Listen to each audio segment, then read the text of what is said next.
कभी अगर बनना हो तो बाज बनना, लेकिन कभी तोता मत बनना। तोता बोलता तो बहुत है, लेकिन ज्यादा ऊंचाई तक उड़ नहीं सकता। बाज बहुत कम बोलता है, लेकिन सबसे ऊंचाई पर उड़ता है और बाकी पक्षियों का राजा होता है एक बाज। आज मैं आपको 5 ऐसे पॉइंट बताऊंगा जो कि हर इंसान को बाज से सीखना चाहिए और जिंदगी की बहुत बड़ी लर्निंग है इन 5 पॉइंट में। First lesson, eagle fly alone. बाज अकेला उड़ता है और बाकी पक्षियों के मुकाबले सबसे ऊंचाई पर उड़ता है। बाज अकेला उड़ेगा, लेकिन कभी भी चिड़िया और छोटे पक्षियों के साथ नहीं उड़ेगा। बाज हमेशा या तो बाज के साथ उड़ेगा या फिर अकेला उड़ता है और इससे हमें यह सीख मिलती है कि छोटी सोच वाले लोगों से हमेशा दूर रहे और अकेले रहो। यही वो समय है जब खुद को जानने का असली मौका मिलता है।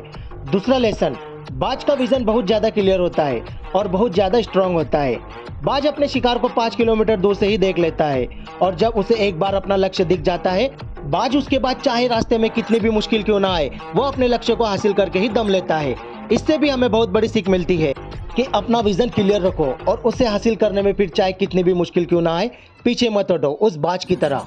तीसरा लेसन, बाज कभी भी मरे हुए जानवर को नहीं खाता, वह हमेशा जिंदा शिकार करता है और इससे हमें यह सीख मिलती है जो हमारे पास थे वो मर चुका है। मरे हुए और सड़े हुए थॉट पर ध्यान मत दो और अपने आने वाली ताज़ी जिंदगी और फ्रेश जिंदगी पर ध्यान लगाओ। अपनी पास्ट की जो पुरानी यादें हैं जो तुम्हें तंग करती है उन्हें वही रहने दो जहाँ पर उसकी जगह है और तुम्हारे पास की जगह तुम्हारे पास में ही रहने दो, उसे वर्तमान में जगह मत दो, क्योंकि एक बार तुम्हारा पास तुम्हारे वर्तमान में आ गया तो तुम्हारा पास तुम्हें कभी वर्तमान में प्रेजेंट नहीं रहने देगा।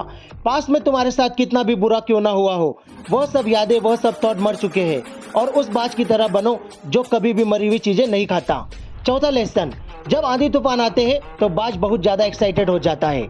जब बारिश होती है तो सारे पक्षी चुप कर बैठ जाते हैं, लेकिन बाज को बड़ा मजा आता है। जब तेज हवाएं चलती है तो बाज उन हवाओं के सहारे और तेजी से ऊपर की ओर उड़ता है। ऊपर उड़ते उड़ते इतना ऊपर उड़ जाता है कि बादलों से भी ऊपर पहुंच जाता है। इसमें भी हमें बहुत बड़ी सीख मिलती है, मुसीबत में भी मजा ढूंढो। और नेपोलियन हिल ने एक बार कहा था, हर बड़ी चुनौती अपने साथ एक बहुत बड़ा अवसर लेकर आती है। तो उस बाज की तरह तुम भी अपने अवसर को पहचानो और जिस दिन तुमने अवसर को पहचान लिया तो सारी मुश्किलें तुम्हारे नीचे होंगी और तुम उन मुश्किलों के ऊपर होंगे। पांचवा लेसन, बाज अपने घोंसले में से हमेशा सॉफ्ट घास को निकाल देता है ताकि जब बाज का बच्चा होता है तो उसमें कंफर्टेबल ना हो सके, क्योंकि अगर वो घोंसले में कंफर्टेबल हो गया तो वो वही रहना पसंद करेगा। लेकिन बाज ऐसा कभी होने नहीं देता। बाज एक पक्षी है और उसे भी यह बात पता है, there is no growth in comfort zone. लेकिन हम तो इंसान है ना, इंसान होने के बावजूद लेकिन कई सारे लोग इस बात को समझ ही नहीं पाते। आप जितना ज़्यादा कंफर्ट जोन में रहोगे, आपकी लाइफ आने वाले टाइम में उतनी ही ज़्यादा अनकंफर्टेबल हो जाएंगी। परों को खोल जमाना उड़ान देखता है, परों को खोल जमाना उड़ान देखता है, जमीन पे बैठ के क्या आसमान देखता है। Thank you so much for watching. जय हिंद दोस्तों।